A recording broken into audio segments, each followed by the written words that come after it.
വലിയ രീതിയിൽ ഞെട്ടലുണ്ടാക്കുന്ന സംഭവമാണ് കൊല്ലം ചെമ്മാമുക്കിൽ ഉണ്ടായിരിക്കുന്നത്.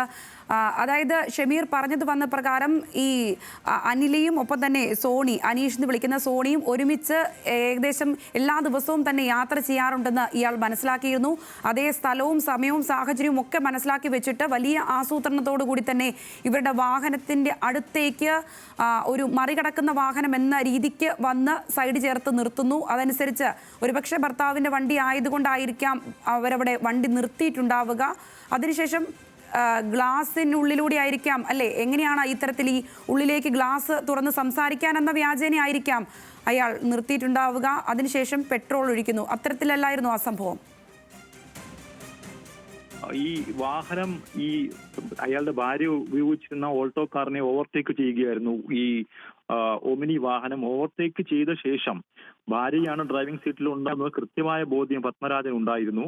ഇതിനുശേഷം ഓവർടേക്ക് ചെയ്ത ശേഷം ചേർത്ത് നിർത്തി, അതായത് ഭാര്യ പുറത്തേക്ക് ഇറങ്ങാത്ത വിധം വാഹനം ചേർത്ത് നിർത്തിയ ശേഷം ഇവർ തമ്മിൽ സംസാരിച്ചിട്ടുണ്ടാകാം എന്നാണ് പോലീസ് പറയുന്നത്. അതായത് ഗ്ലാസ് താഴ്ത്തി ഇവർ തമ്മിൽ സംസാരിച്ചിട്ടുണ്ടാകാം. സംസാരിച്ചു കൊണ്ടിരിക്കവെയാണ് ഇത്തരത്തിൽ ഈ കയ്യിൽ കരുതിയിരുന്ന വാഹനത്തിൽ ഉണ്ടായിരുന്ന പാത്രത്തിൽ സൂക്ഷിച്ചിരുന്ന പെട്രോൾ ആണെന്നാണ് പോലീസ് ഇപ്പോൾ പ്രാഥമികമായി പറയുന്നത്. ഈ പെട്രോൾ ഇവരെ ശരീരത്തിലേക്ക് ഒഴിക്കുകയും വേഗത്തിൽ ലൈറ്റർ ഉപയോഗിച്ച് തീ കൊളുത്തുകയുമായിരുന്നു എന്നാണ് പ്രാഥമികമായി പോലീസ് ഇപ്പോൾ വിലയിരുത്തുന്നത്. എന്തായാലും ഉഗ്ര ശബ്ദത്തിൽ ഈ വാഹനത്തിൽ തീ പിടിച്ചു. അപ്പോൾ അത്രത്തോളം പെട്രോൾ ഈ വാഹനത്തിലേക്ക് കടന്നു ചെന്നിട്ടുണ്ടാകാമെന്നും പോലീസ് പറയുന്നു. വേഗം തന്നെ ഈ വാഹനം പൊട്ടിത്തെറിക്കുന്ന ഒരു സാഹചര്യം ഉണ്ടായി. അപ്പോൾ തന്നെ പത്മരാജൻ ഈ സ്ഥലത്തു നിന്ന് മാറുകയും പത്മരാജൻ ചേർത്ത് നിർത്തിയ വാഹനം ഇതിനൊപ്പം നിന്ന് തന്നെ അഗ്നിക്കിരയാകുന്ന ഒരു സാഹചര്യം ഉണ്ടായി. അങ്ങനെ വലിയ രീതിയിൽ വാഹനത്തിൽ തീ പിടിച്ചു എന്ന രീതിയിൽ ഒരു അഭ്യൂഹം നഗരത്തിൽ പറന്നു. പിന്നീട് വാഹനത്തിനുള്ളിലേക്ക് പെട്രോൾ ബോംബ് എറിഞ്ഞതാണ് എന്നൊരു അഭ്യൂഹം നഗരത്തിലാകെ പറന്നു പിടിച്ചു. പിന്നീട് ഷമീർ, ഒപ്പം ഉണ്ടായിരുന്ന സോണി പൊള്ളലോടുകൂടി ഓടുകയായിരുന്നു പുറത്തേക്ക്. അത് എത്തരത്തിലായിരുന്നു? അയാൾ സമീപത്തുള്ള ആൾക്കാരാണോ അയാളെ രക്ഷിച്ചതും ആശുപത്രിയിലേക്ക് മാറ്റുന്നതുമൊക്കെ? അത് എത്തരത്തിലായിരുന്നു? ദൃക്സാക്ഷികൾ പറയുന്നത് അനുസരിച്ച് ഇയാൾ തീയുമായി അയാളുടെ ശരീരത്തെ തീ പടർന്നിരുന്നു. ഈ തീയുമായി റോഡിലേക്ക് ഇറങ്ങി ഓടുന്നതാണ് കണ്ടത് എന്നാണ് ദൃക്സാക്ഷികൾ പറയുന്നത്. പിന്നീട് ഇയാൾ തൊട്ടടുത്തുള്ള ഒരു ദേവാലയമുണ്ട്, ആ ദേവാലയത്തിന് മുന്നിൽ വീഴുകയായിരുന്നു. അവിടെ ഉരുണ്ട ശേഷം ആ തീ കെടുത്തി, അതായത് ഇയാളുടെ ശരീരത്തിലാകമാനവും തീ പടർന്നിട്ടുണ്ട് എന്നാണ് ബോധ്യമായത്. ഇയാളെ ചികിത്സിക്കുന്ന ഡോക്ടർമാർ വ്യക്തമാക്കുന്നു. എന്തായാലും അയാൾക്ക് ഏതാണ്ട് 50% പൊള്ളലേറ്റിട്ടുണ്ടെന്നാണ് നമുക്ക് ലഭ്യമാകുന്ന വിവരം. അയാൾ ഇപ്പോൾ ജില്ലാ ആശുപത്രിയിൽ നിന്ന് നടന്നും സ്വകാര്യ ആശുപത്രിയിലേക്ക് മാറ്റാനുള്ള ക്രമീകരണം നടക്കുകയാണ്. എന്തായാലും ഇയാളുടെ ശരീരത്തിൽ 50% പൊള്ളലേറ്റു എന്നുള്ളത് കാര്യം വാസ്തവമാണ്. സ്വന്തം ഭാര്യയെയും അതൊരു ഭാര്യയോടൊപ്പം ഉണ്ടായിരുന്ന യുവാവിനെയും കൊലപ്പെടുത്താൻ പത്മരാജൻ ആസൂത്രണം ചെയ്ത ആ പ്ലാനാണ് ഇപ്പോൾ ഇവിടെ ഈ ചെമ്മാമുക്കിൽ വെച്ച് ഇന്ന് നടപ്പിലായിരിക്കുന്നത് എന്നാണ് പോലീസ് വ്യക്തമാക്കുന്നത്. എന്തായാലും പത്മരാജനെ കൂടുതൽ ചോദ്യം ചെയ്യേണ്ടതുണ്ട് എന്നാണ് ഉന്നത പോലീസ്. ഷമീർ, ഇവരുടെ ഈ വീടിന്റെ അടുത്തുള്ള പ്രദേശത്ത് വെച്ചാണോ ഈ സംഭവങ്ങളൊക്കെ ഉണ്ടാവുന്നത്? ഇവരുടെ വീടിന്റെ ഏതാണ്ട് ഒരു 5 കിലോമീറ്റർ വ്യത്യാസത്തിലാണ് ഇപ്പോൾ ഈ സംഭവങ്ങൾ നടക്കുന്നത്. ഇവരുടെ ബേക്കറി ഉള്ളത് കൊട്ടിയം എന്ന പ്രദേശത്താണ്. ഇപ്പോൾ ഈ സ്ഥലത്ത് സ്ഥിരമായി ഇവർ മീറ്റ് ചെയ്യാറുണ്ട്, ഇവർ കൂടിക്കാഴ്ച നടത്താറുണ്ടായിരുന്നൊരു ബോധ്യം പത്മരാജൻ ഉണ്ടായിരുന്നു. ഇതിന്റെ അടിസ്ഥാനത്തിൽ ഇത് ദിവസങ്ങളായി നടത്തിയ ഒരു നിരീക്ഷണമാണ് പത്മരാജൻ ഇത്തരത്തിലൊരു കൃത്യം നടത്താൻ ഇന്നേ ദിവസം ഉപയോഗിച്ചതെന്നും പോലീസ് മനസ്സിലാക്കുന്നുണ്ട്. എന്തായാലും അത്തരത്തിലൊരു മൊഴിയാണ് ഇയാളുടെ പക്കലിൽ നിന്നും പോലീസിന് ലഭിച്ചിട്ടുള്ളതും എന്നാണ് നമുക്ക് വ്യക്തമാകുന്നത്. ഇതിനായിട്ടാണ് ഇത്തരത്തിലൊരു സ്ഥലം വൈകുന്നേരങ്ങളിൽ ഭാര്യ കാറുമായി പുറത്തേക്ക് പോകുന്നത് പതിവാണ് എന്ന് പത്മരാജൻ പോലീസിന് മൊഴി നൽകിയിട്ടുണ്ട്. അപ്പോൾ ഇത് എന്തിനാണ് പുറത്തേക്ക് പോകുന്നതെന്ന് അന്വേഷിക്കാനായി ഇയാൾ പലതവണ ഇവരെ ഫോളോ ചെയ്തിട്ടുണ്ടെന്നും പോലീസ് പറയുന്നുണ്ട്. അത്തരത്തിൽ ഫോളോ ചെയ്തപ്പോഴാണ്, അതായത് താൻ ബന്ധം ഉപേക്ഷിച്ച സോണിയുമായി ഇവർ സംസാരിക്കുന്നു, അവരുമായി വാഹനത്തിൽ സഞ്ചരിക്കുന്നു തുടങ്ങിയ വിവരങ്ങൾ പത്മരാജന് ലഭിക്കുന്നത്.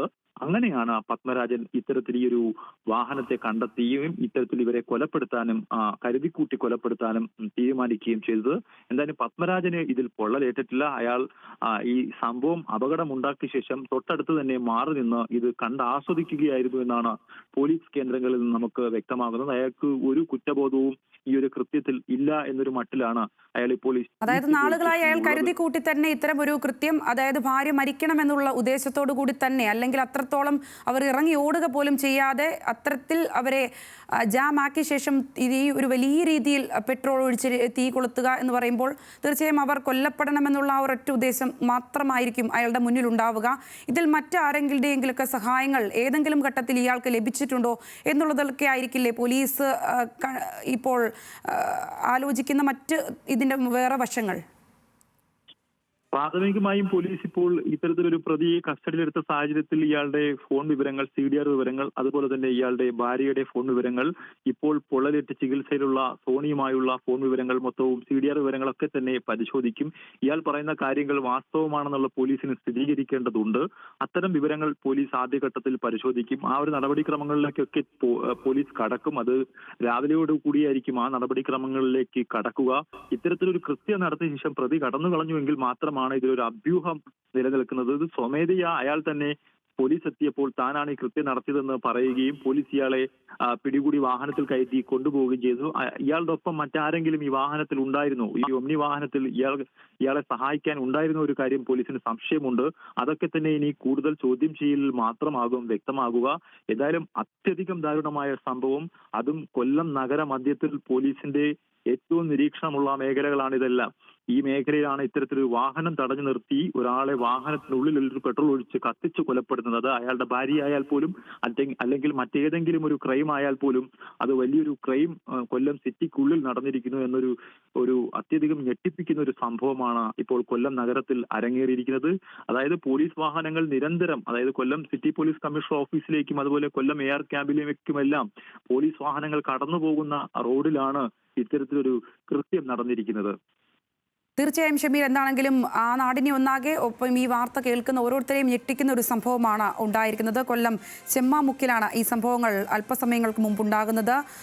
ഭാര്യയാണ് ഭർത്താവ് തീ കൊളുത്തിയിരിക്കുന്നത്. അതും വാഹനത്തിൽ സഞ്ചരിക്കുകയായിരുന്ന ഭാര്യയെ തടഞ്ഞു നിർത്തുകയും ഒപ്പം തന്നെ അതിലേക്ക് വലിയ രീതിയിൽ പെട്രോൾ ഒഴിക്കുകയും ഉടൻ തന്നെ തീ കൊളുത്തുകയുമായിരുന്നു. ഭാര്യയോടൊപ്പം ഉണ്ടായിരുന്ന സുഹൃത്തിനും സാരമായി തന്നെ പൊള്ളലേൽക്കുന്നു. അയാൾ പൊള്ളലേറ്റ രീതിയിൽ തന്നെ കാറിൽ നിന്ന് ഇറങ്ങിയോടി രക്ഷപ്പെടാൻ ശ്രമിക്കുന്നു.